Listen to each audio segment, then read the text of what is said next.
Gold, trusted gold buyers. మీరు తాకట్టు పెట్టిన బంగారాన్ని విడిపించి ఈ రోజు ఉన్న మార్కెట్ ధరకు కొనబడను.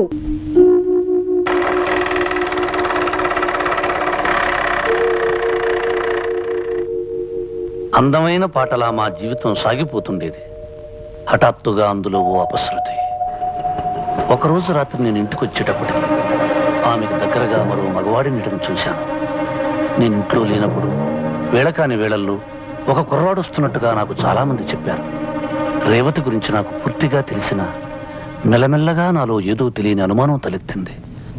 ఇంకొక రోజు నేను ఇంటికి వచ్చేటప్పటికి ఆమెతో మాట్లాడి అతను కంటపడ్డాడు.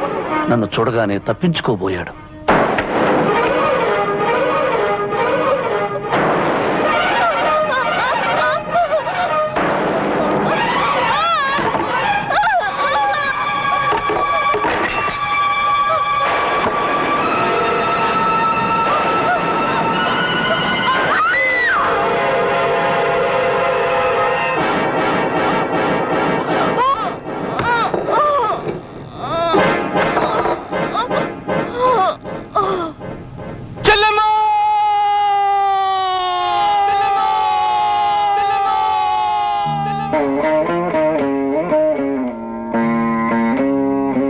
ఆ విధంగా నా దేవతను నేను పోగొట్టుకున్నాను.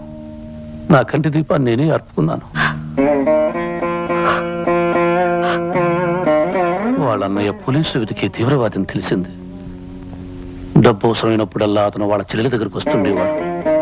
అతని రాకపోకల్ని నేను ఒప్పుకోననే అనుమానంతో రేవతి ఆ నిజం నాకు చెప్పలేదు.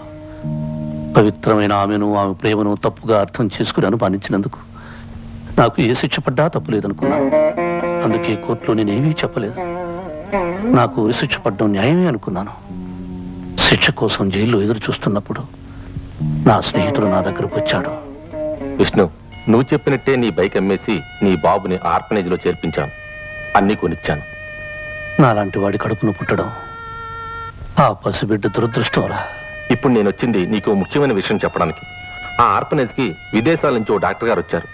మగవాడేని నీ కొడుకుని పరీక్షించి ఆపరేషన్ చేస్తే తప్పకుండా మాట వస్తుందని నమ్మకంగా చెప్పారు. కానీ ఏమిటి చెప్పరా?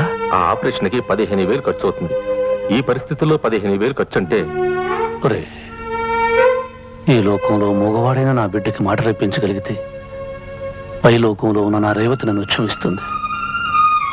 నేను ఉరికమ్మో ఎక్కేలోగా బాబు ఆపరేషన్ కావలసిన డబ్బు సంపాదిస్తాను.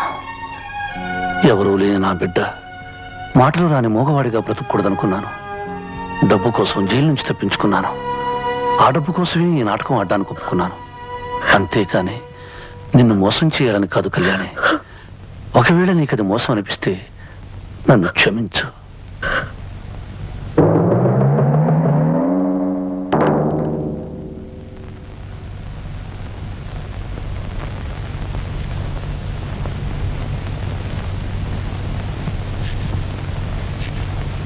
అమ్మా కళ్యాణి, ఎక్కడా శ్రీ శ్రీ శ్రీ శ్రీ అల్లుడు గారు కనిపించడే? ఓహో, ఉరి తీయించుకోవడానికి రెడీ అవుతున్నాడు అన్నమాట. కళ్యాణి, అన్ని విషయాలు తెలిసిపోయాయి. చెట్ల చాటున పుట్ల చాటున నిలబడి చరిత్రలన్నీ వినేశాం. నువ్వు నోరు మీరా పిచ్చి కన్నా. చూడమ్మా, ఈ కాగితాల మీద సంతకం చేయమ్మా. చెవిటివి ఇవి స్టాంప్ కాగితాలు. వీటి మీద ఏం రాసుకోవాలో నేను మా అబ్బాయి తాపిగా చర్చించుకుని రాసుకుంటాను. చేయమ్మా. ఏమ్మా, సంతకం పెట్టడానికి మనసు ఒప్పడం లేదా? ఆహా, అయితే పని చేస్తాను. మీ నాన్నగారి దగ్గరికి వెళ్ళి మీ అల్లుడు గారు నిజానికి అల్లుడు కాదు, అబద్ధాలు చెప్పి నాటకం ఆడుతున్నాడు, నిజానికి ఓ హత్య చేసి ఉరి తీయబడ్డానికి సిద్ధంగా ఉన్నాడని చెప్పేస్తాను. మీ నాన్నగారికి సింపుల్ గా గుండె ఆగిపోయి చచ్చిపోతాను. మీరు అడిగినట్టే సంతకం పెడతాను. ఏంటి?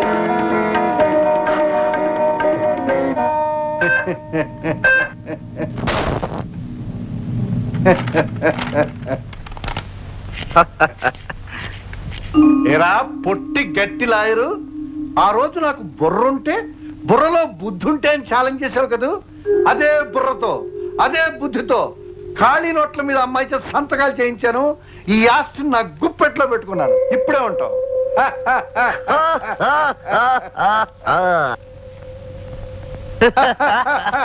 ఏమించి ఈ ఆస్తి అంతా మందే. ప్లాన్ ఎవరిదిరా? నీదే నాన్న. ఈ ప్లాన్ సక్సెస్ అయితే ఏం జరుగుతుందన్నాను? నీ నెత్తికి కిరీటం అన్నావు, నా కాలికి కడియమన్నావు, ఆ. నీ మెడకి పులిగోరు పథకమన్నావు, నా వలకి బంగారు సిగ్గుబిళ్ళు అన్నావు, నీ చేతికి ఆస్తి హక్కు అన్నావు, నా చేతికి చెక్కు బుక్ అన్నావు.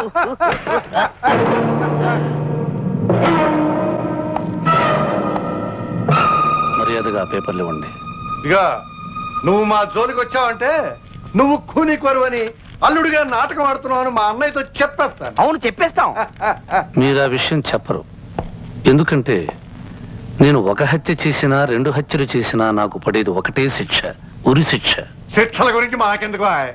చూడు, అంకుల్ అమెరికాకు వెళ్లే లోపుగా నువ్వు గాని నీ కొడుకు గాని నా విషయం బయట పెట్టారంటే చంపేస్తాను. చెప్పు, మర్యాదగా పేపర్లు చెప్పు. చింపేయండి, లేకపోతే ప్రాణం తీసేస్తాడు. చింపే నాన్న, లేకుంటే చంపుతాడు. చెప్పేస్తున్నా.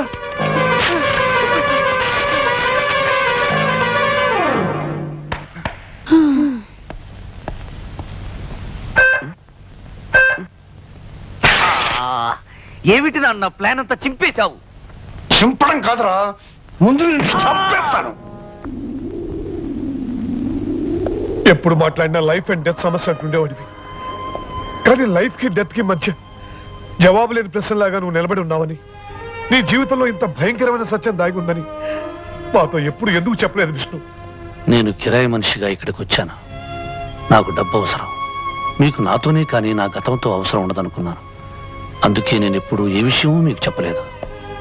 కానీ ఇప్పుడు అవసరాన్ని మించిన అతీతమైన బంధం మన మధ్య ఏర్పడింది విష్ణు. కళ్యాణి నీతో అందమైన జీవితం ఊహించుకుంది, నువ్వే లోకం అనుకుంది. నువ్వెంత ప్రమాదమైన పరిస్థితిలో ఉన్నావని కళ్యాణికి ముందే తెలిస్తే బాగుండేదేమో. కళ్యాణికి నా మీద లేనిపోని ఆశలు కల్పించాలని నేను ఎప్పుడూ అనుకోలేదు. కొత్త కొత్త కళ్ళు రేకెత్తించాలని ఎప్పుడూ ప్రయత్నించలేదు. గాలికి కొట్టుకొచ్చిన గాలిపటంలా నేను ఇక్కడికి వచ్చాను. గాలిలోనే కలిసిపోతాననుకున్నాను. మృత్యు కూరల్లో ఇరుక్కున్నానని నాకు తెలుసు. కానీ మీ స్నేహం, అభిమానం, వాత్సల్యాల మధ్య నా చావును గురించిన భయం నాకు గుర్తు రాలేదు. మీతో సరదాగా ఆడుతూ పాడుతూ నా చివరి రోజుల్లో ప్రశాంతంగా గడుపుతున్నాననుకున్నానే గాని కళ్యాణి మనసులో స్థానం ఏర్పరచుకుంటున్నానని గమనించలేదు. నేను చేసిన పొరపాటేమిటో అర్థమయ్యేసరికి ఆలస్యమైంది. నన్ను క్షమించాను. క్షమించడం? నేనెవరిని క్షమించడానికి? భవిష్యత్తులో తీరని లోటుతో సతమతం కాబోతున్న కళ్యాణి నా మాట అడుగు. నిన్ను క్షమించిన అర్థం చేసుకున్న కళ్యాణి చేయాలి.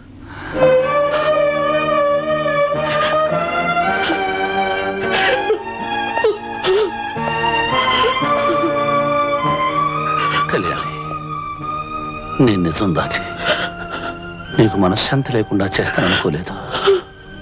నన్ను నీ నిద్రలో వచ్చిన కళ్ళనుకో. మెలకు వచ్చిన తర్వాత ఆ కళ్ళని మర్చిపో. ఎంత తేలిక చెప్పారండి. నేను మిమ్మల్ని మర్చిపోవాలా? ఏనాడు ఏ దైవానికి ద్రోహం చేశాను? విధి నాతో విచిత్రంగా ఆడుకుంటోంది. ప్రేమ విషయంలో, పెళ్లి విషయంలో దురదృష్టం నన్ను ఎప్పుడు వెంటాడుతూనే ఉంది. మీరే లేనప్పుడు ఇక ఈ జీవితం ఎవరి కోసం నడపాలి? నడిపిన జీవితంతో వితంతువులా విరాగిలా గడుపుతానే గాని మిమ్మల్ని మర్చిపోయి బతికే కఠినమైన మనసు నాకు లేదండి. అంత మాట వద్దు కళ్యాణి. మీరు నా గురించి కాదు, మీ డాడీని గురించి బాధపడండి. ఈ 4 రోజులు ఆయన్ని పసిబిడ్డ కన్నా జాగ్రత్తగా చూసుకోవాలి. భవిష్యత్తులో ఆయనకు ఏ నిజం తెలియకూడదు. మీకైనా నాకైనా ఆయన ఆరోగ్యమే ముఖ్యం.